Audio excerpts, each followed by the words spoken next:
श्री वल्लभाधीश की जय। चिंता संतान हंतारो यत्पादा बुजरेणव स्वीयानान्तान् निजाचार्यान् प्रणमामि मुहुर्मुहुः। यदनुग्रहतो जन्तु सर्वदुःखातिगो भवेत् तमहं सर्वदा वन्दे श्रीमद्वल्लभनन्दनम्। अज्ञानतिमिरान्धस्य ज्ञानाञ्जनशलाकया चक्षुरुन्मीलितं येन तस्मै श्री गुरवे नमः। આજે શ્રીમદ ભાગવતાર્થ અને પુષ્ટિ માર્ગના 5 તત્વ નું અવગાહન શ્રી મહાપ્રભુજીની કૃપાથી આપણે કરીશું. શ્રી ભાગવતાર્થ ના આ સત્સંગ પૂર્વ એક શ્રી હરિરાયજી મહાપ્રભુજીએ શ્રી મહાપ્રભુજીની ખૂબ સુંદર સ્તુતિ કરી તેનું સ્મરણ થાય છે આ ભાગવતાર્થના અનુસંધાનમાં. શ્રી મહાપ્રભુજીની શરણાગતિ કરતા શ્રી હરિરાય ચરણો આજ્ઞા કરે છે. શ્રી ભાગવત ભાવાર્થા વિભાવાર્થવતારિત સ્વામી સંતોષ હેતુ શ્રી વલ્લભ શરણમ મમ. શરીરાય ચરણો કહે છે કે શ્રી વલ્લભ એ જ મારું શરણ છે. પણ એ શ્રી વલ્લભનું પ્રાગટ્ય કેમ થયું તો આપ શ્રી સમજાવે છે. શ્રી ભાગવત ભાવાર્થ વિભાવાર્થ અવતારિત. શ્રી વલ્લભ અવતાર એ શ્રીમદ ભાગવતના ભાવ અને વિભાવ, ભાવાર્થ અને વિભાવાર્થ પ્રગટ કરવા માટે શ્રી વલ્લભનું પ્રાગટ્ય થયું છે. આમાં ભાવ અર્થ એટલે શું અને વિભાવ અર્થ એટલે શું? તો શ્રી મહાપ્રભુજીએ શ્રીમદ ભાગવતના 7 અર્થો પ્રગટ કર્યા છે જે પરંપરાગત છે. શ્રી મહાપ્રભુજીએ પોતાનો તર્ક અહીંયા નથી મૂક્યો, પણ જે પરંપરાગત જે અર્થો છે શ્રી ભાગવતના, જે તિરોહિત થયા હતા ભગવદ ઈચ્છાથી, કાલના પ્રભાવથી, એ અર્થો શ્રી મહાપ્રભુજી પ્રગટ કર્યા. કારણ કે આપ વાકપતિ છે, વાણીના પતિ છે, એટલે વાગધીશ હોવાથી આપ આ અર્થો 7 પ્રકારના જે પરંપરાગત છે તેને પ્રગટ કરે છે.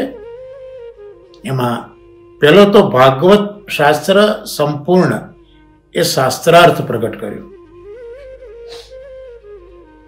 એ શાસ્ત્ર પ્રગટ કર્યા પછી જે 12 સ્કંધો છે એ 12 સ્કંધોના અર્થ સ્કંધાર્થ પ્રગટ કર્યા. એ સ્કંદમાં રહેલા પ્રકરણો એના અર્થ પ્રગટ કર્યા અને પ્રકરણમાં રહેલા જે અધ્યાયો છે એ અધ્યાયોના અર્થ આપે પ્રગટ કર્યા. તો આ 4 પ્રકારે જે અર્થ થયા, સમગ્ર શાસ્ત્રનો અર્થ, બધા જ સ્કંધોનો અર્થ, દરેક પ્રકરણોનો અર્થ અને એમાં રહેલા અધ્યાયોનો અર્થ, આ 4 પ્રકારના અર્થનો સમન્વય આપે એક ગ્રંથની અંદર ગ્રથિત કર્યો અને આ ગ્રંથને શ્રી ભાગવતાર્થ કહેવામાં આવે છે.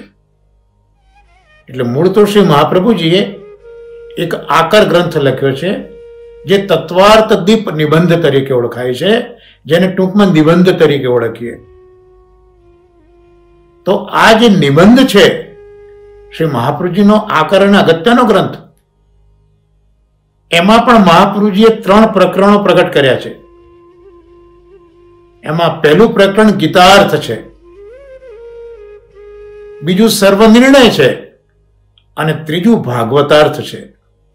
એટલે શ્રીમદ ભાગવતના જે પ્રથમ 4 અર્થો આપણે જોયા, શાસ્ત્ર, સ્કંદર, પ્રકરણ અને અધ્યાય, તો આ 4 અર્થોનો સમન્વય શ્રી મહાપ્રભુજીએ શ્રી ભાગવતાર્થ પ્રકરણ તરીકે નિબંધની અંદર આપણને બતાવ્યો.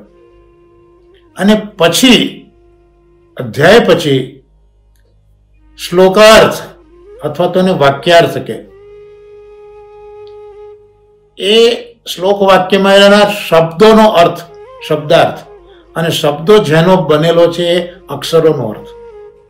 આમ શ્લોકાર્થ કે વાક્યાર્થ, શબ્દાર્થ અને અક્ષરાર્થ, આ 3 અર્થો શ્રી મહાપ્રભુજીએ જ્યાં ગ્રથિત કર્યા તે ગ્રંથ સુબોધિનીજી તરીકે આપણે ઓળખીએ છીએ. એટલે શ્રી હરિરાયચાણો જ્યાં આજ્ઞા કરે છે શ્રી ભાગવત ભાવાર્થ, તો શ્રી ભાગવતના પ્રથમ 4 ભાવો જે ભાગવતાર્થમાં આપણે શ્રી મહાપ્રભુજીની કૃપાથી સમજી રહ્યા છે,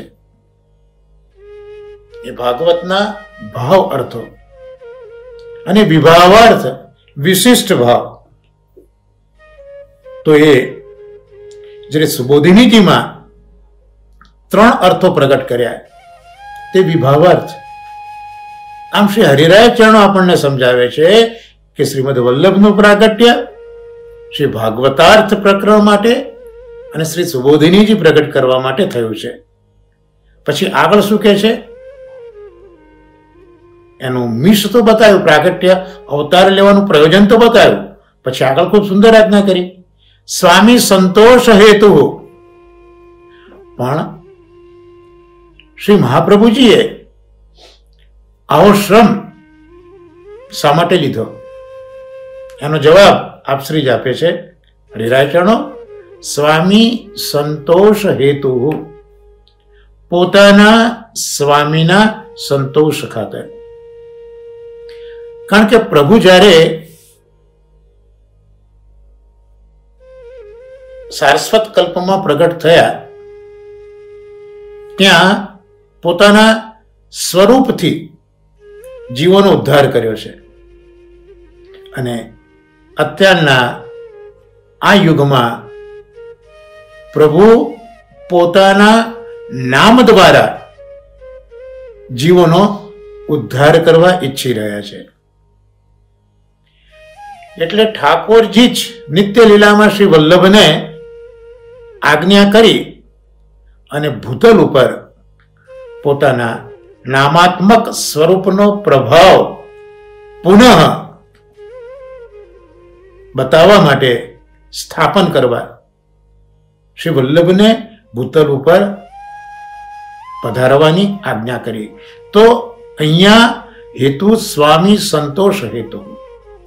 હવે આ હું એટલા માટે કહું છું કે જેમ શ્રી આચાર્ય ચરણોએ પોતાના સ્વામીના સંતોષના હેતુથી પ્રાગટ્યનો શ્રમ કર્યો, જે નિત્ય લીલામાં નિત્ય આનંદ જ છે, એ આનંદનો ત્યાગ કરી આ જગત જે નિરાનંદ છે, જ્યાં જરા પણ આનંદ નથી, એવા જગતમાં શ્રી વલ્લભ પ્રગટ થયા. એનું એકમાત્ર કારણ સ્વામીનો સંતોષ, સ્વામીની આજ્ઞાનું પાલન.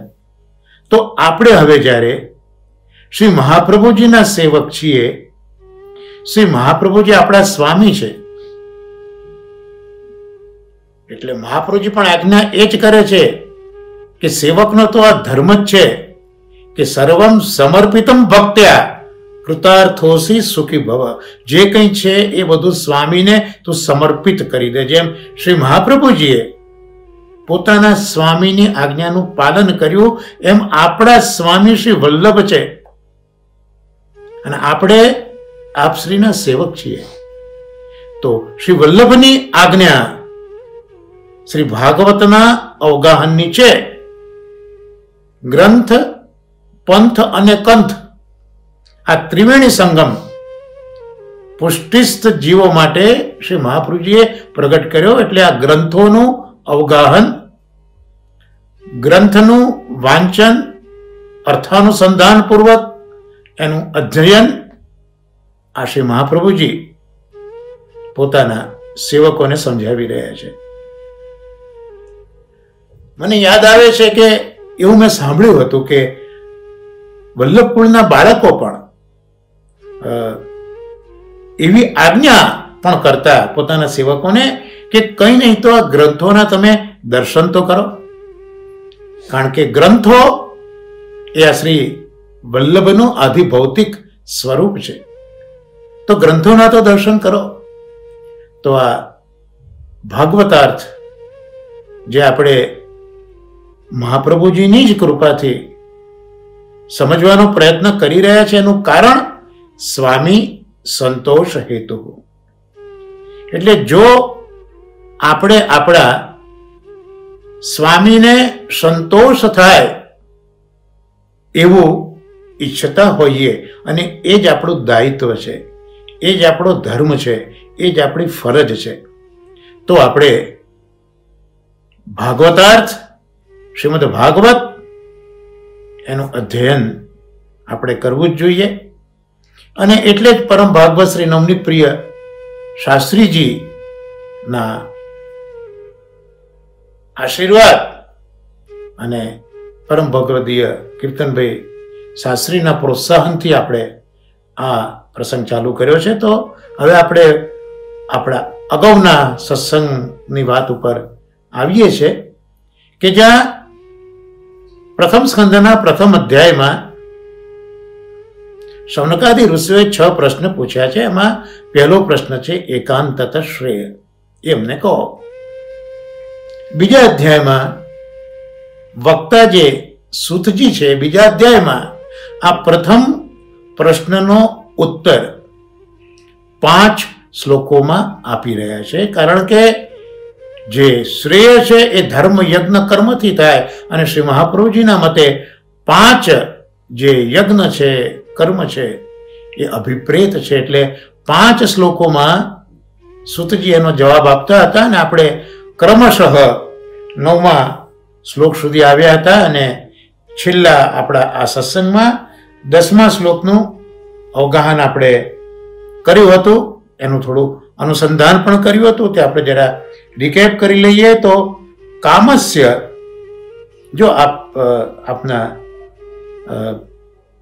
આ ભાગવતાર્થ પ્રકરણના પુસ્તકમાં જુઓ તો એમાં 82મું પેજ આપ ખોલો તો 82મા પેજમાં તમને નીચે જોવા મળશે કામસ્ય નેન્દ્રિય પ્રીતિર લાભો જીવેત યાવતા જીવસ્ય તત્વ જિજ્ઞાસા નાર્થો યશ્ચેહ કર્મભિઃ.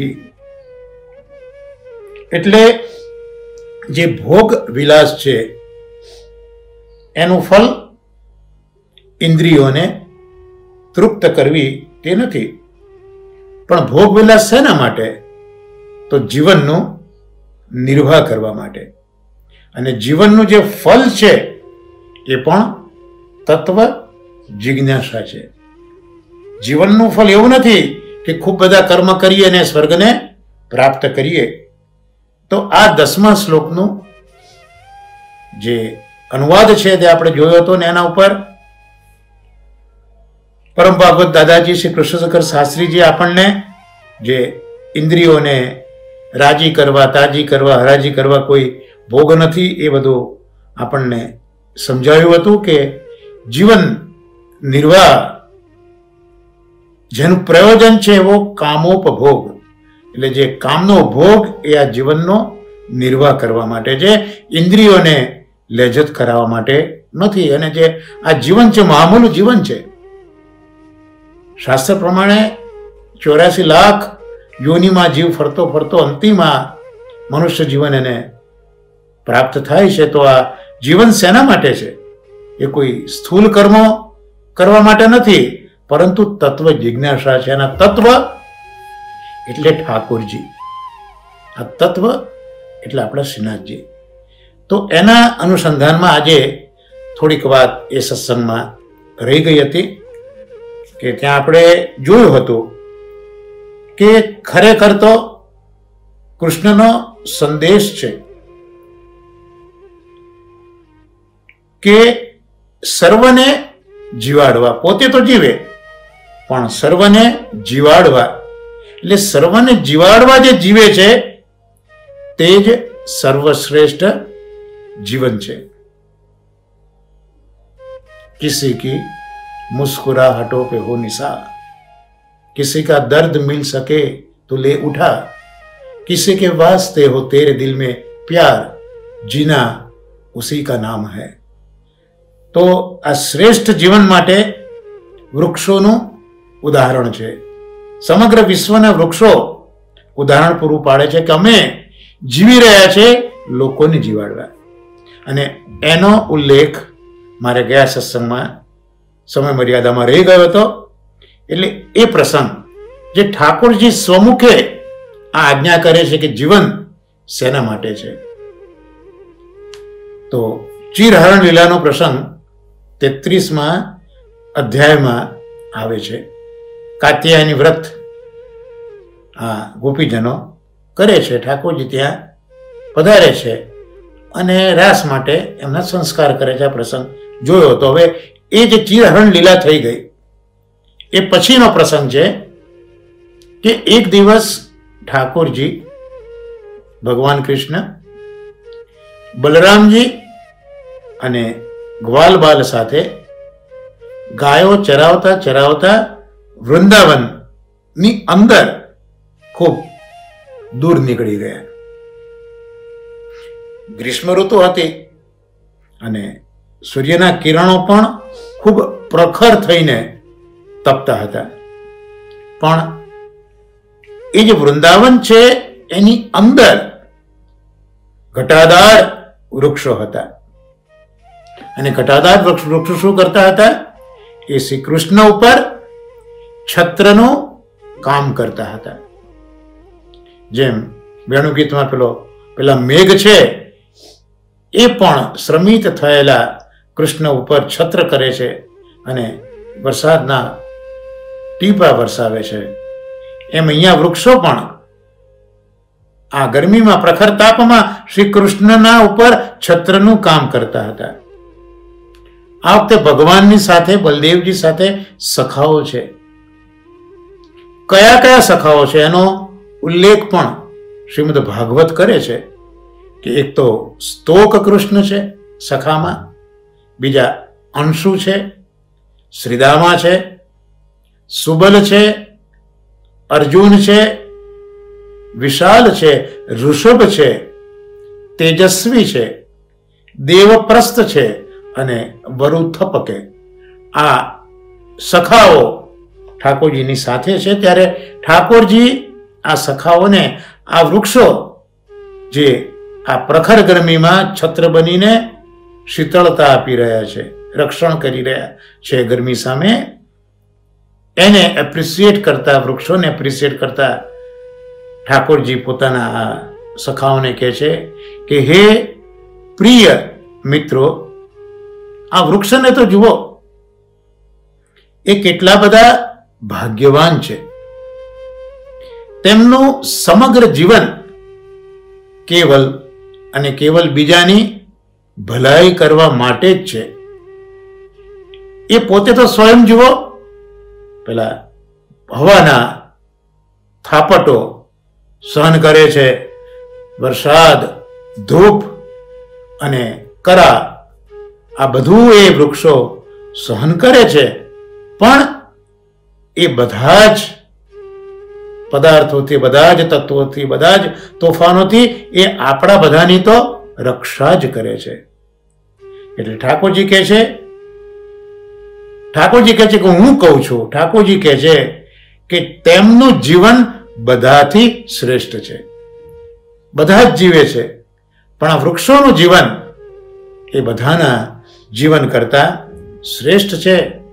કારણ કે એ વૃક્ષો દ્વારા જ બધા પ્રાણીઓને સહારો મળે છે અને એ બધા પ્રાણીઓનો જીવન નિર્વાહ આ વૃક્ષો દ્વારા થાય છે. જેમ કોઈ એક સજ્જન પુરુષ હોય, એના ઘરે, એના આંગણે કોઈક જાય યાચક બનીને અને ખાલી હાથે પાછો નથી આવતો, તેમાં વૃક્ષો પણ એના દ્વારે આવેલા બધા જ જીવોને કંઈકનું કંઈક મેળવી આપે છે, કંઈકનું કંઈક આપે છે. એના દ્વારે ગયેલાને કંઈકનું કંઈક મળે છે. એટલે પોતાના આ પાંદડાઓ છે, ફૂલ છે, ફળ છે, એની છાયા છે, અરે એની છાલ, ચામડી, એની છાલ, લાકડીઓ છે, એમાંથી નીકળતી ગંધ છે, ગુંદર છે, એમાંથી નીકળતી રાખ, કોયલા, એના અંકુર, એની કૂપળો, આ બધાથી જેની જેવી કામના એ આ વૃક્ષો પૂર્ણ કરી રહ્યા છે. એટલે જે વ્યક્તિ પોતાના ધન, વિવેક, વિચાર, વાણી અને પ્રાણોથી લોકોની ભલાઈ કરે એવા કર્મ કરે, તેનું જ જીવન સફળ છે. આ જ રીતે આના જ સંદર્ભમાં પ્રથમ સ્કંદના 4થા અધ્યાયમાં 17મો શ્લોક જોવા જેવો છે. કારણ કે પરીક્ષિતજી પોતે પ્રાણ ત્યાગ કરવા માટે ગંગા કિનારે આવ્યા છે. તો આ શૌનક સૂતજીને પૂછે છે કે ખરેખર તો જેનું જીવન જ ભગવાનનું આશ્રિત છે અને એવા લોકો સંસારના પરમ કલ્યાણ માટે, સંસારના અભ્યુદય માટે અને સંસારની સમૃદ્ધિ માટે જ જીવન ધારણ કરતા હોય છે. તો જે જીવો ભગવાનના આશ્રિત છે એમનું જીવન કેવું છે? એ લોક કલ્યાણ માટે છે, લોકોના અભ્યુદય માટે છે અને લોકોની સમૃદ્ધિ માટે છે. તો એટલા માટે તો આ આશ્રિતો જીવન ધારણ કરે છે અને આ બધું કરવામાં એમને કોઈ જ સ્વાર્થ હોતો નથી. તો અહીંયા તો પરીક્ષિતજી પોતે ચક્રવર્તી રાજા છે, ભગવાનના ભક્ત છે અને એમનું શરીર એ તો આ રીતે બીજાને હિત કરનારું છે, છતાં પણ એ વિરક્ત થઈને શા માટે શરીરનો ત્યાગ કરવા બેઠા છે? એટલે આમ અહીંયા આ પ્રશ્ન દ્વારા પણ શૌનક વગેરે સમજાવે છે કે જે ભગવાનના આશ્રિતો છે, જે સજ્જનો છે, એના હૈયે તો લોકોનું કલ્યાણ, લોકોનો અભ્યુદય અને લોકોની સમૃદ્ધિ છે. તો આ બે એક રેફરન્સ ગયા સત્સંગમાં અધૂરા હતા, એટલે એનું અહીંયા આપણે અવગાહન કર્યું. અને બીજું જે આ 9મો અને 10મો શ્લોક છે એમાં ધર્મ, અર્થ, કામ અને મોક્ષ એ 4 પુરુષાર્થોની વાત કરી. આ 4 પુરુષાર્થો તો મહાભારતમાં પણ વ્યાસ મહર્ષિએ બતાવ્યા છે, પણ આ શ્રીમદ ભાગવતમાં, પરમ ભાગવત અમની પ્રિય શાસ્ત્રીજીના શબ્દોમાં કહું તો અહીંયા વ્યાસજીની એક ક્રાંતિનું દર્શન છે. કારણ કેમ ક્રાંતિનું દર્શન છે? તો જે મહાભારત ગ્રંથ આપે, ભારત ગ્રંથ જે લખ્યો, ભાગવતના પહેલા આપે મહાભારત લખ્યો છે, ગ્રંથ ઇતિહાસ લખ્યો છે, ત્યાં આપે જે લોકોના 4 પુરુષાર્થ, પુરુષાર્થ એટલે મસ્ટ, જીવન જે જીવતો વ્યક્તિઓને જે કરવાનું જ છે એને પુરુષાર્થ, જે 4 પુરુષાર્થો બતાવ્યા ત્યાં ધર્મ, અર્થ, કામ અને મોક્ષ. ત્યાં મહાભારતમાં વ્યાસજીનો ક્રમ મૂકે છે ધર્મ, પછી અર્થ, પછી કામ અને પછી મોક્ષ. એટલે ત્યાં અર્થ એનો એવો નીકળે પરસ્પર સંગતિમાં કે જે ધર્મ છે એ ધર્મથી અર્થ અને અર્થથી કામ અને કામથી મોક્ષ, આ પ્રકારનો ક્રમ મહાભારતમાં છે. જ્યારે વ્યાસજીને શ્રીમદ ભાગવત સમાધિમાં જોયું ત્યારે શ્રી ભાગવતની સમાધિના દર્શનથી વ્યાસજીના વિચારો સમૂળગા ફરી ગયા છે. એમના વિચારોમાં ક્રાંતિ થઈ જવે.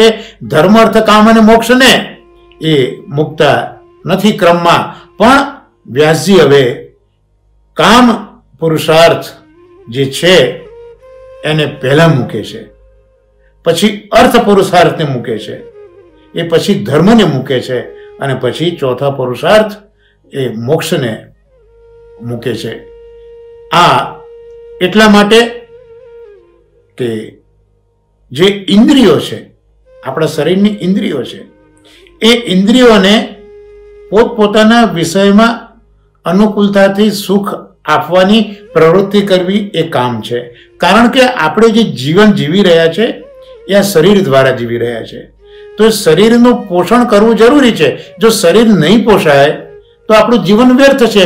એટલે શરીરનો નિર્વાહ કરવા પૂરતો જે આહાર આપણે લઈએ છીએ, જે વિહાર કરીએ છીએ જીવન જીવવા પૂરતો, તો જીવન ટકે એના માટે જે આપણા પ્રયત્નો છે ઇન્દ્રિયોને પોષવાના, પણ જીવન ટકાવવા માટે, ભોગ માટે નહીં. તો આ જીવન ટકાવવા માટેના જે આહાર છે એને વ્યાસ મહર્ષિજી અહીંયા કામ પુરુષાર્થ તરીકે ઓળખાવે છે. બાકી આમ કામ પુરુષાર્થની વ્યાખ્યા આખી મહાભારતમાં જુદી છે, પણ અહીંયા જીવન ટકાવવું છે બસ પ્રભુ માટે, લોકોના ઉત્કર્ષ માટે. તો એ જીવન ટકાવવા માટે આહાર જોઈશે. તો આહાર રૂપી જે ધર્મ છે, જે વિહાર રૂપી જે ધર્મ છે, આ જીવન ટકાવવા, આ ઇન્દ્રિયોને અનુકૂળ કરવા માટે, એના માટે કામ પુરુષાર્થ છે. તો એ ઇન્દ્રિયોના પોષણથી, આહારથી શું થયું? આપણું જીવન ટકી ગયું. તો હવે આપણું આ જે જીવન છે એ જીવન અર્થ પુરુષાર્થ છે. કારણ કે જીવન છે તો જ બધું થવાનું છે. મૃત્યુ પછી જીવન નથી, પછી શું થવાનું? એટલે આ જીવન એ અર્થ પુરુષાર્થ છે.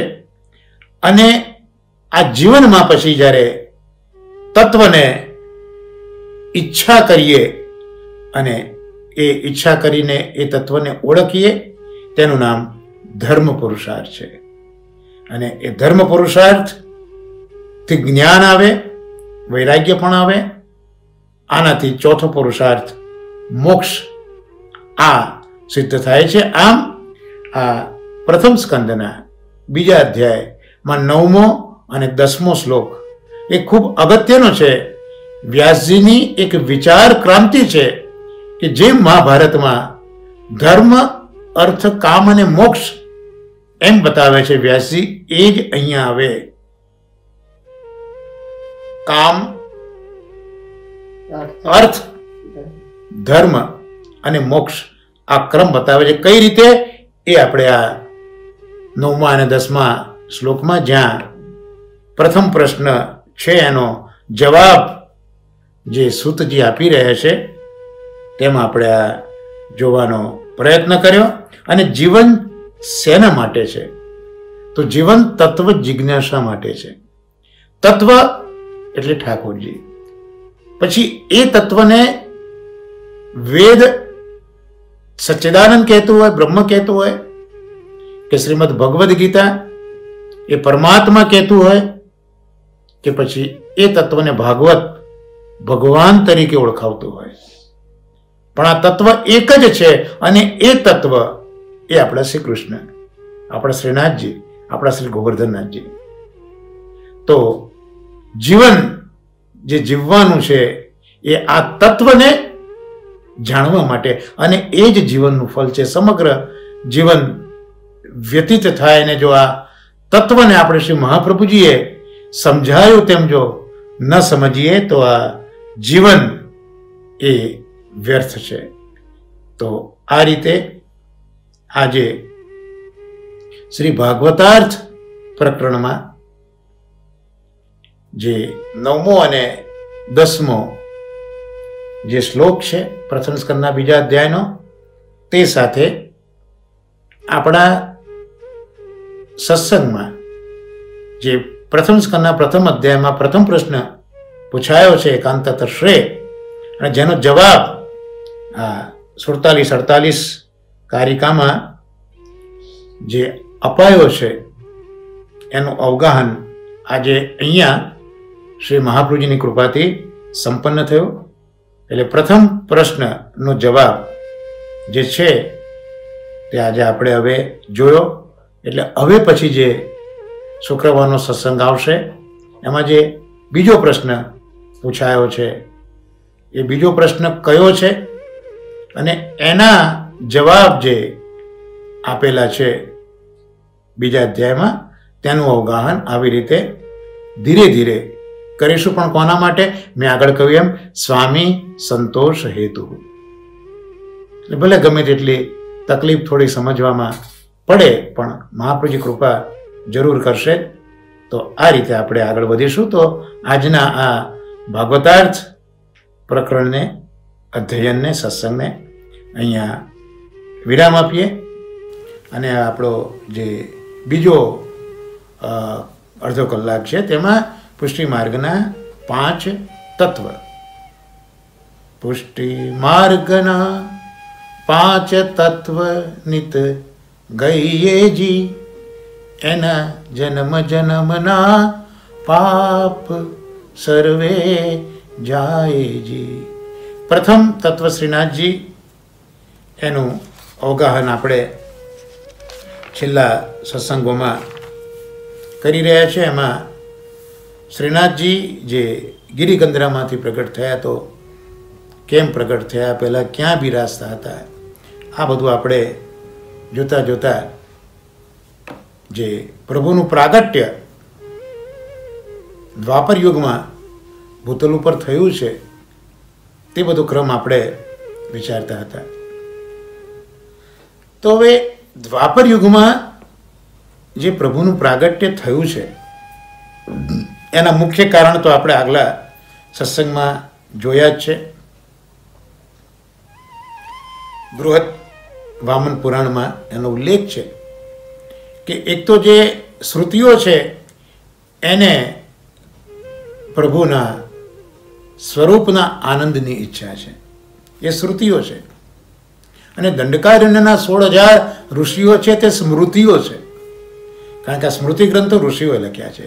એટલે શ્રુતિ અને સ્મૃતિ એ બંનેને જે ઈચ્છા હતી અલૌકિક આનંદ પ્રાપ્તિની, એના માટે પ્રભુ ભૂતલ પર પધાર્યા છે. બીજા કારણો પણ આપણે અગાઉના સત્સંગમાં જોયા છે કે જેમ દેવકી માને દુઃખ છે, પૃથ્વીને દુઃખ છે, જેવું છે. પણ મુખ્યતઃ આપે નિત્ય લીલાની જે લીલાઓ છે એ ભૂતલમાં પોતે પ્રગટ થઈને એ લીલાઓ પ્રગટ કરે છે. કારણ કે પ્રભુની લીલા નિત્ય છે, નિત્ય લીલા, નિત્ય નવતન, શ્રુતિને પામે પાર. તો પ્રભુ પોતે જે ગોલોકની નિત્ય લીલાઓ છે એ ભૂતલમાં પ્રગટ કરવા ઈચ્છી રહ્યા છે, આ શ્રુતિ અને સ્મૃતિને મિસ કરીને. એટલે જ પ્રભુએ નિત્ય લીલાના જે ભક્તો છે એ ભક્તોના ભાવ ઠાકોરજીએ આ શ્રુતિઓ અને જે સ્મૃતિરૂપ ઋષિઓ છે કુમારિકાઓમાં, એમાં ઠાકોરજીએ જે નિત્ય લીલાના ભક્તોના ભાવ છે એ ભાવનું સ્થાપન કર્યું છે ઠાકોરજીએ. એટલે જ વ્રજમાં રહેલા શ્રી ગિરિરાજજી, શ્રી યમુનાજી, શ્રી વૃંદાવન, આ બધો જ જે પરિકર છે એ પરિકરમાં નિત્ય લીલાસ્થ જે આદિદૈવિક સ્વરૂપો છે ગિરિરાજજીના, યમુનાજીના, વૃંદાવનના, એ બધા જ નિત્ય લીલાના ભાવો પણ ઠાકોરજીએ પોતાના પ્રાગટ્ય સમયે આ ભૂતલ ઉપર શ્રી ગિરિરાજજી, શ્રી યમુનાજી, શ્રી વૃંદાવન, વૃક્ષો, સમગ્ર વ્રજની ભૂમિમાં આ બધો પ્રભાવ અને ભાવ ઠાકોરજીએ પધરાવેલો છે. અને આ કાર્ય માત્ર જે અવતારી કૃષ્ણ છે, સ્વયં જે ભગવાન છે એ કૃષ્ણ જ કરી શકે. એટલે શ્રી મહાપ્રભુજી સમજાવે છે કે આ જે બધી લીલા છે, શ્રીમદ ભાગવતમાં જે લીલાઓનું કથન છે ઠાકોરજીની, એ લીલા કરનાર સ્વયં ભગવાન કૃષ્ણ છે. જે પ્રથમ સ્કંદના 3જા અધ્યાયમાં આપણે જોઈશું. એતે ચાંશ કલા પુંસઃ કૃષ્ણસ્તુ ભગવાન સ્વયં.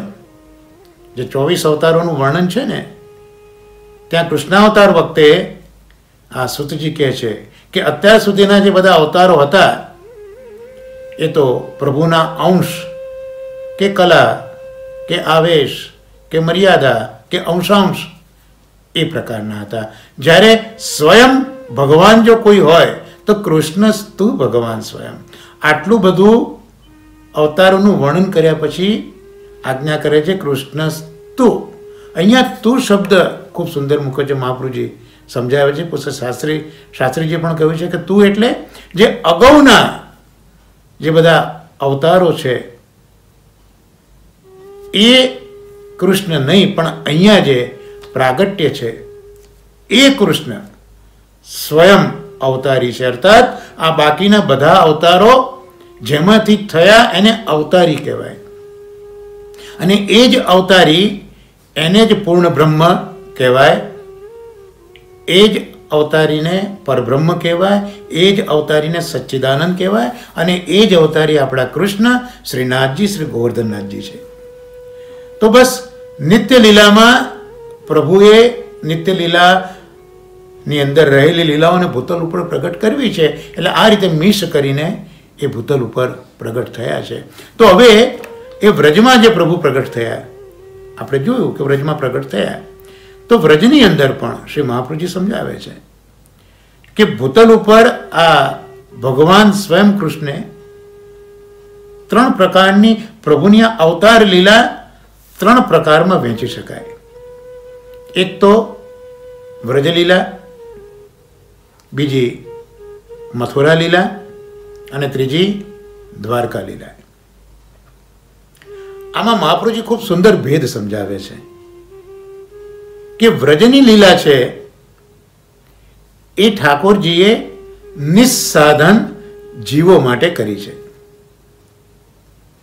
3 લીલા જોઈ ને આપણે, વ્રજ લીલા, મથુરા લીલા અને દ્વારકા લીલા. તો એમાં જે 3 લીલા કરનાર તો કૃષ્ણ જ છે, પણ જે પ્રકાર છે ઉદ્ધારનો એ વ્રજની લીલા જે 11 વર્ષની છે.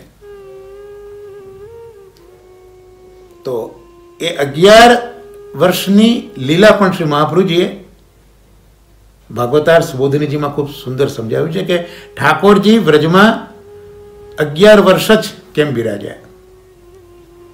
આપ જ સમજાવે છે કે વ્રજમાં તો ગાય ઇત્યાદિ પશુ રહે છે, તો પશુના રક્ષક એને પશુપતિ કહેવાય. એટલે એ શંકરના અનુચરો છે, રુદ્ર છે બધા. તો 11 રુદ્રોની ગણના શાસ્ત્રોએ કરી છે. તો 21 વર્ષે 21 રુદ્ર જેણે આ પ્રભુના પ્રિય એવા પશુ વગેરેને જે સાચવ્યા છે, રક્ષા કરી છે, એવા આ 11 રુદ્રોની પ્રસન્નતા ખાતર ઠાકોરજી 11 વર્ષ વ્રજની અંદર વિહાર કરે છે. આ 11 રુદ્રો ભગવાનના ભક્ત છે, પ્રભુની સેવા કરી રહ્યા છે વ્રજની અંદર. એટલે એમને આનંદ આપવા માટે 11 વર્ષ બિરાજ્યા છે. તો આ જે 11 વર્ષની વ્રજ લીલા છે, ત્યાં જે ભક્તો છે ઠાકોરજીના એ બધા નિસ્સાધન ભક્તો છે. નિસ્સાધન એટલે મહાપ્રભુ સમજાવે છે કે ઉત્કર્ષ, જીવનો ઉત્કર્ષ કરવો હોય, આત્માનું શ્રેય કરવું હોય, તો એના માટે વેદે, શાસ્ત્રોએ સાધનો બતાવ્યા છે કે તમે આ સાધન કરો તો તમારા જીવનનો ઉત્કર્ષ છે, આત્માનો ઉત્કર્ષ છે. તો અહીંયા જે ગોકુલના વાસીઓ છે, વ્રજવાસીઓ છે, બધા નિસ્સાધન છે.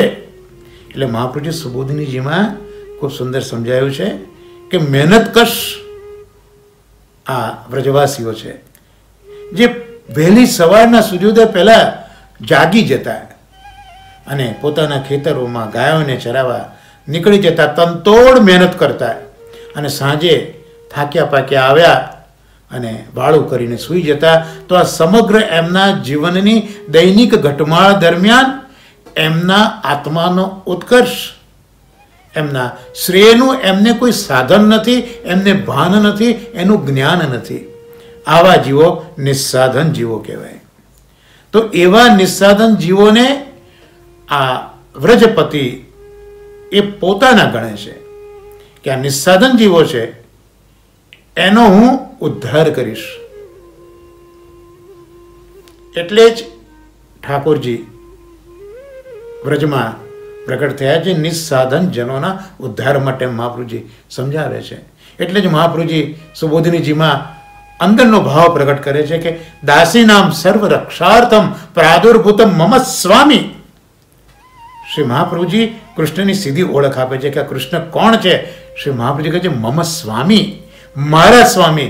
દાસી નામ સર્વ રક્ષાર્થમ, મારા જેવી જે દાસીઓ છે એની સર્વ પ્રકારની રક્ષા કરવા માટે વ્રજની અંદર પ્રગટ થયા છે. તો આ બધા નિસ્સાધન જીવો માટે પ્રભુએ જે લીલા કરી છે એ આ 11 વર્ષની વ્રજ લીલા છે, જે શુદ્ધ પુષ્ટિ ભક્તિનો પ્રકાર છે.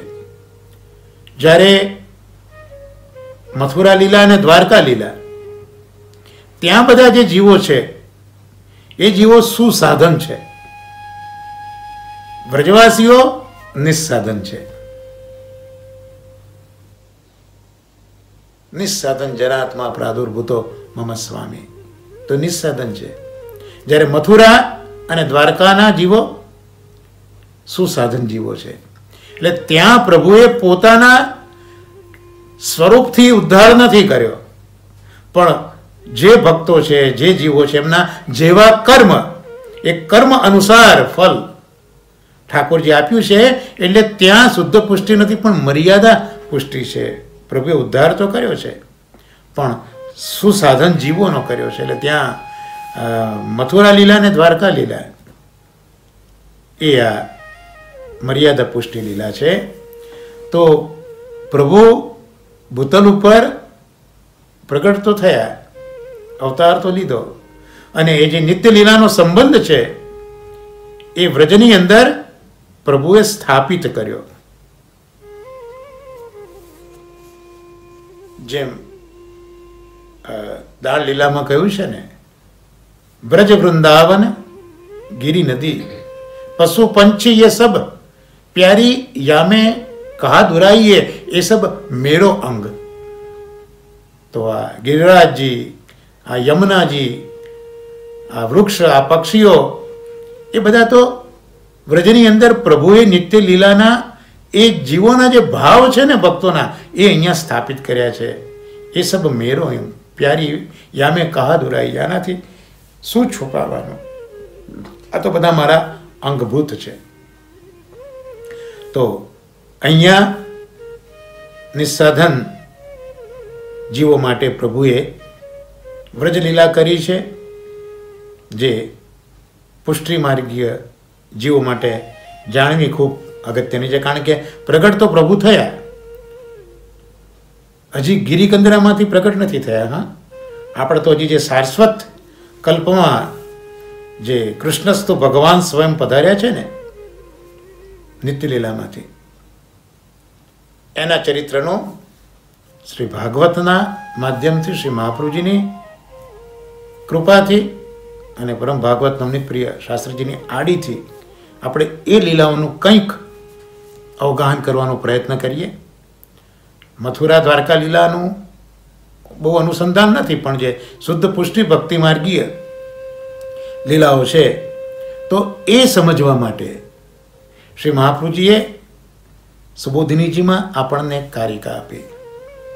સમગ્ર દસમ સ્કંદ છે, જે આ ભગવાન સ્વયં ભગવાન કૃષ્ણ, પૂર્ણ પુરુષોત્તમ પરબ્રહ્મ શ્રી કૃષ્ણ સચ્ચિદાનંદ કૃષ્ણ, એમણે જે દસમ સ્કંદમાં લીલાઓ કરી છે 90 અધ્યાયની અંદર, એમાં 3 અધ્યાય પ્રક્ષિપ્ત છે, તો 90 અધ્યાયમાં જે લીલાઓ કરી છે એનું ખૂબ સુંદર વર્ણન ટૂંકમાં આપેલો એક ગાગરમાં સાગર ભરે એમ આચાર્યચરણો આજ્ઞા કરે છે, જે આપણે બોલીએ પણ છે સવારના મંગલાચરણમાં. આપ પણ સાથે મારી બોલી શકો છો. ચતુર્ભિશ્ચ ચતુર્ભિશ્ચ ચતુર્ભિશ્ચ ત્રિભિસ્તથા ષડભિર્વિરાજ તેયોસૌ પંચધા હૃદયે મમ. મહાપ્રભુજીના હૃદયમાં આ દસમ સ્કંદ પંચવિધ 5 પ્રકારે અહીંયા બિરાજે છે. કારણ કે સમગ્ર દસમ સ્કંદની જે લીલા છે એ 5 પ્રકરણમાં શ્રી મહાપ્રભુજી સુબોધિનીજીમાં ગાઈ રહ્યા છે. જોઈએ આપણે ક્રમશઃ. જન્મ પ્રકરણ પહેલું, ત્યાર પછી તામસ પ્રકરણ, ત્યાર પછી ત્રીજું રાજસ પ્રકરણ, ચોથું સાત્વિક પ્રકરણ અને 5મું ગુણ પ્રકરણ. તો આ 5 પ્રકરણમાં સમગ્ર ભાગવતની દસમ સ્કંદની લીલાઓનો સમાવેશ મહાપ્રભુજી કરી રહ્યા છે. એમાં જન્મ પ્રકરણ જે છે ચતુર્ભિશ છે. તો જન્મ પ્રકરણમાં 4 અધ્યાયો છે. એટલે જે માતા દેવકીને પૃથ્વીને જે દુઃખ થયું છે, ભગવાન જે ઉદ્યમ કરે છે, રૂપાંતર કરે છે, પ્રાગટ્ય થાય છે, આમ 4 અધ્યાયમાં આ પ્રભુની લીલાનું જન્મ પ્રકરણમાં નિરૂપણ છે. ત્યાર પછી તામસ ભક્તો, કારણ કે આપણે હમણાં જ જોયું કે નિસ્સાધન ભક્તોના ઉદ્ધાર માટે પ્રભુ પ્રગટ થયા છે. તો આમાં કેટલાક ભક્તો તામસ ભક્તો છે, કેટલાક રાજસ છે, કેટલાક સાત્વિક છે. પણ અહીંયા જે ગુણો છે એ ગુણો જે શ્રીમદ ભગવદ્ ગીતામાં જે ગુણોનું વર્ણન કર્યું છે એ પ્રકારના ગુણો નથી. સૌથી પહેલું વર્ણન તામસ ભક્તોનું છે. દસમ સ્કંદમાં જન્મ પ્રકરણ પછી ઠાકોરજી જે લીલા શરૂ કરે છે તો સૌથી પહેલો નિરોધ ઉત્કર્ષ એ તામસ ભક્તોનો પ્રભુ કરી રહ્યા છે. તો જો શ્રીમદ ભગવદ્ ગીતાની આજ્ઞા જોઈએ તો ત્યાં ગુણ સમજાવતા શ્રી કૃષ્ણ કહે છે કે તામસાનામ અધોગતિ. જે તામસ ભક્તો છે, તામસ જીવો છે, એની અધોગતિ છે. પણ અહીંયા તામસ એ અર્થમાં નથી. અહીંયા તો જેને નિર્ગુણ કહીએ ને, કે જેમની માત્ર ને માત્ર અનન્યતા કૃષ્ણ જ છે, જેમનું જીવન જ કૃષ્ણ છે, આવા આ તામસ જીવો કે જે એક વખત પકડ્યું પછી કોઈ પણ હિસાબે છોડીને આવી જે નિષ્ઠા છે, એવા આ નિર્ગુણ ભક્તો એ આ તામસ ભક્તો છે. અને તામસ ભક્તોના ઉદ્ધાર માટે પ્રભુ લીલાઓ કરી રહ્યા છે. તો પ્રભુ જે લીલાઓ કરે છે એ 4 પ્રકારે કરે, એટલે 4 પેટા પ્રકરણમાં આવે. એટલે મુખ્ય તામસ પ્રકરણ, જન્મ પ્રકરણ પછી મુખ્ય તામસ પ્રકરણ જે લીધું, તો તામસ પ્રકરણમાં પણ 4 પેટા પ્રકરણ મહાપ્રભુજી બતાવે છે. પ્રમાણ, પ્રમેય, સાધન અને ફલ. અને આ પ્રમાણ, પ્રમેય, સાધન અને ફલ એ 4 જગ્યાએ પ્રભુ જે લીલા કરે છે એમાં મહાપ્રભુજી ક્રમશઃ પ્રભુની આ લીલાથી ભક્તોને પ્રભુમાં પ્રેમ આસક્તિ વ્યસન થાય છે એ મહાપ્રભુજી સુબોધિનીજીની અંદર સમજાવી રહ્યા છે કે આ તામસ ભક્તો આગળ જે પ્રમાણ પ્રકરણની જે લીલાઓ છે એ લીલાઓથી વ્રજના ભક્તોને પ્રભુમાં પ્રેમ થયો છે. પ્રમેય પ્રકરણની લીલાથી એ પ્રેમ વૃદ્ધિંગત થઈને આસક્તિમાં પરિવર્તિત થયો છે અને આસક્તિમાં થતી લીલાઓમાંથી એ પ્રેમ વૃદ્ધિગત થઈને વ્યસન દશામાં આવ્યો છે અને પછી છેલ્લે રાસ પંચાધ્યાયમાં ફલનું દાન પ્રભુએ કર્યું છે. આમ ક્રમશઃ પ્રભુ પોતાની લીલાઓ દ્વારા બસ પ્રભુના પ્રાગટ્યનો આ જ હેતુ છે. અહીંયા ભક્તો માટે પ્રભુ પોતે શ્રમ લે છે. પ્રભુ કેટલા બધા કૃપાળુ છે કે જે ભક્તો છે એ ભક્તોના સ્વભાવનું પરિવર્તન પ્રભુ નથી કરતા, પણ એ ભક્તોના સ્વભાવને અનુરૂપ પ્રભુ લીલા કરે છે. આજ જ્યારે પ્રભુ સ્વરૂપતઃ બિરાજતા હોય ત્યારે આ જ અદ્ભુતતા છે કે પ્રભુ પોતાના સ્વરૂપથી એ સ્વરૂપ દ્વારા થતી લીલાઓથી ભક્તનો ઉદ્ધાર કરે છે. ત્યાં ભક્તોને શ્રમ નથી કરવાનો. આ અવતાર દશા જે છે પ્રભુની પ્રાગટ્ય અવસ્થા, ત્યાં પ્રભુ પોતે પોતાના ભક્તો માટે શ્રમ કરે છે. એટલે અહીંયા જે તામસ ભક્તો છે જ્યાં પ્રમાણથી પ્રભુ પ્રેમ ઉત્પન્ન કરે છે, તે જો આપણે નટસેલમાં જોઈ લઈએ તો પહેલા જ નંદ મહોત્સવ આવે છે જ્યાં પ્રભુ પોતાનું ઐશ્વર્ય પ્રગટ કરે છે. પછી પૂતના માસી આવ્યા જ્યાં પ્રભુ પોતાનો વીર્ય ધર્મ પ્રગટ કરે છે. ત્યાર પછી શકટભંગ, તૃણાવર્ત અને જૃંભણ લીલા પ્રભુ કરે છે. ત્યાં પોતાનો યશધર્મ પ્રભુ પ્રગટ કરે છે. ત્યાર પછી ગર્ગાચાર્યજી દ્વારા 8મા અધ્યાયમાં નામ સંસ્કરણ છે, આ પ્રભુનો શ્રી ધર્મ છે. ત્યાર પછી 9મા અધ્યાયમાં જે દામોદર લીલા છે ત્યાં પ્રભુની જ્ઞાન લીલા બિરાજે છે. 10મા અધ્યાયમાં યમલાર્જુનનો ઉદ્ધાર થયો એ પ્રભુનો વૈરાગ્ય ધર્મ છે. અને ત્યાર પછી આ બધા માવનમાં બહુ ઉલ્કાપાત થાય છે, ઉત્પાત થાય છે, એટલે બધા છોડીને વૃંદાવન જાય છે, નિર્ણય લે છે. આ 11મા અધ્યાયમાં આ વર્ણન છે જ્યાં ધર્મી સ્વરૂપ પ્રભુ બિરાજે છે. તો આમ દરેક પેટા પ્રકરણની અંદર પણ પ્રભુ જ બિરાજ્યા છે. 6 ધર્મ અને 7મા ધર્મી. તો આ પ્રમાણ પ્રકરણની જે આ લીલાઓનું આપણે અવગાહન કર્યું, એ જ પ્રકારે પ્રમેય પ્રકરણ પણ જોઈએ તો ત્યાં પણ આ જ રીતે 6 ધર્મવાળા 7મા ધર્મી બિરાજે છે, જ્યાં પ્રેમમાંથી હવે બ્રજવાસીઓમાં પ્રભુ માટે આસક્તિ થઈ છે. એના માટે પ્રભુ કઈ લીલા કરે છે? એ તો ધેનુકને માર્યો, એટલે જે પેલો આધ્યાત્મિક દેહાધ્યાસ હતો, અજ્ઞાન હતું, તે દૂર કર્યું. ત્યાર પછી કાલિયને નાથ્યો, તો આ ઇન્દ્રિયનો જે અધ્યાસ હતો તે દૂર કર્યો. અને કાલિયને નાથ્યા પછી દાવાગ્નિનું પાન કર્યું છે. આ બ્રજવાસીઓનો પ્રાણાધ્યાસ દૂર કર્યો છે. ત્યાર પછી પ્રલંબનો વધ બળદેવજી દ્વારા પ્રભુ કરાવે છે.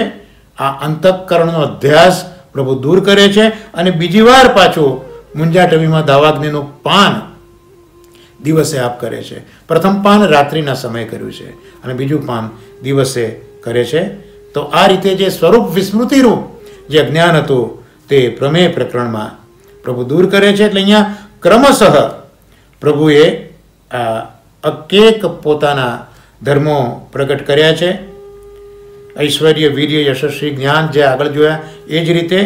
ત્યાર પછી એ જ વ્રજમાં વર્ષા શરદ ઋતુ આવી, એમાં પ્રભુનો વૈરાગ્ય ધર્મ મહાપ્રભુજી સમજાવે છે. અને પછી વેણુ ગીત, એ સમગ્ર અધ્યાય ધર્મી તરીકે પ્રભુ બિરાજે છે, જ્યાં ગોપીજનોના જે સંસ્કાર છે પ્રભુએ, શ્રુતિરૂપા ગોપીજનોના જે સંસ્કાર છે પ્રભુએ કર્યા છે. તો આ પ્રમેય પેટા પ્રકરણમાં આસક્તિ પ્રભુમાં થઈ. ત્યાર પછી સાધન પેટા પ્રકરણ તામસ ભક્તો માટે, કારણ કે પ્રેમ આસક્તિ હવે વ્યસન પ્રભુ કરાવી રહ્યા છે. તો એમાં પ્રસંગ છે કાત્યાયની વ્રતનો, જ્યાં કુમારિકાઓ ને રાસનું દાનનું વચન આપે છે. ત્યાર પછી પેલી યજ્ઞ પત્નીઓ છે એના પર પ્રભુ કૃપા કરે છે. ત્યાર પછી અન્નકૂટ ઉત્સવ આવ્યો છે. તો કાત્યાયની વ્રતમાં ઐશ્વર્ય છે, યજ્ઞ પત્નીમાં વીર્ય છે. અન્નકૂટ ઉત્સવ છે, ત્યાં યશ છે. ત્યાર પછી ઇન્દ્રમાન ભંગ આવે છે. અને કૃષ્ણની આટલી બધી શક્તિ જોઈને ગોવાળિયાઓ વિચારમાં પડે છે. ત્યારે નંદ બાવા એ વ્રજવાસીઓને સમજાવે છે કે ગર્ગાચાર્ય આવી આજ્ઞા કરીને ગયા છે કે કૃષ્ણમાં આ તાકાત છે. ત્યાર પછી ઇન્દ્ર એ સ્તુતિ કરે છે અને નંદ બાવાને પેલા વરુણના સેવકો પકડી જાય છે.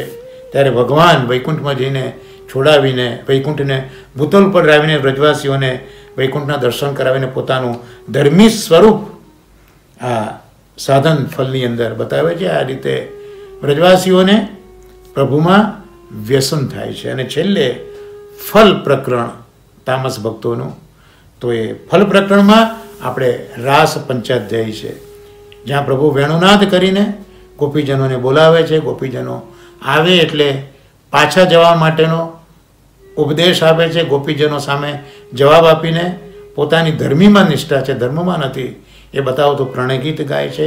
પ્રભુ લઘુરાસ કરે છે, મદ થાય છે, પ્રભુ અંતર્ધાન થાય છે. ગોપીજનો અન્વેષણ શોધવા નીકળે છે, પ્રભુ નથી મળતા. પછી ગોપી ગીત ગાય છે, પ્રભુ પ્રગટ થાય છે, ગોપીજનોને આશ્વાસન આપે છે અને મહારાસનું દાન કરે છે.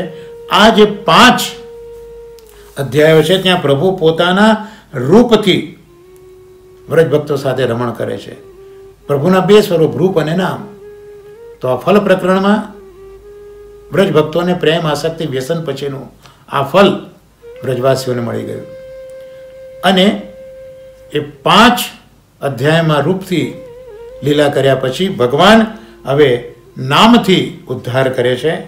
એટલે જે રૂપરમણ છે એ જોયા પછી નામ રમણમાં જે અજગરનો પ્રસંગ આવે છે, 11 અર્બુદાચલમાં જાય છે અંબિકાના દર્શને, નંદ બાવાને જે અજગર પકડે છે એનો ઉદ્ધાર કરે છે, એ નામ પ્રકરણની લીલા છે, નામ રમણની લીલા છે. અને પછી જે વ્રજ ભક્તો છે એ યુગલ ગીતનું ગાન કરે છે. તો આ રીતે આ દસમ સ્કંદમાં પ્રભુ ભૂતલ ઉપર પધાર્યા, સંબંધ નિત્યલીલાનો સ્થાપિત કર્યો અને તામસ ભક્તોનો જે ઉદ્ધાર કર્યો છે એનું અવગાહન આજે આપણે અહીંયા કર્યું.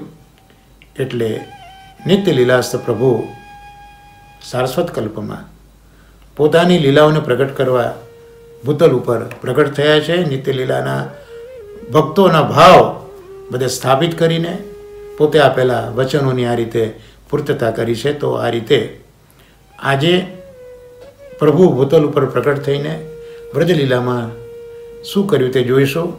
મથુરા લીલા અને દ્વારકા લીલા તો મર્યાદા પુષ્ટિ મિશ્રિત છે, એનો બહુ અવગાહન હું આપની સમક્ષ નથી કરતો. એટલે હવે એ પ્રભુ જે અત્યારના યુગમાં શ્રી ગિરિરાજજી ઉપર પ્રગટ થયા છે, ગિરિકંદરામાંથી પ્રગટ થયા પ્રભુ આપ ગોવર્ધન નાથ રે. તો આજે નંદ યશોમતી કેરા લાલા વ્રજશું કીધું સનાથ ગોવર્ધન રસિયા રે. ગોવર્ધન રસિયાનો સત્સંગ હવે આવતા શુક્રવારે શ્રીનાથજી બાબાના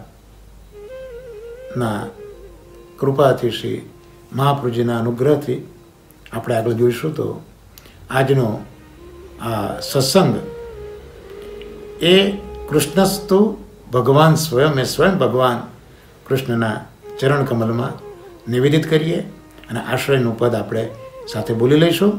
દ્રઢઈન ચરણન કેરો ભરોસો, દ્રઢઈન ચરણન કેરો, શ્રી વલ્લભ નખ ચંદ્ર છટાબિન સબ જુગમાં જ અંધેરો ભરોસો, દ્રઢઈન ચરણન કેરો, સાધન और नहीं आ कली में जासू होत निवेरो, सुर कहा कहे दुविध आधड़ो बिना मोल को चेरो भरोसो दृढ़ न चरण के। श्री गोवर्धन नाथ की जय, श्याम सुंदर श्री हमने महाराणी की जय, श्री वल्लभाधीश की जय। सर्वे वैष्णवों ने महाराणी वर्षाना भगवत स्मरण वंदन। श्री वल्लभाधीश की जय।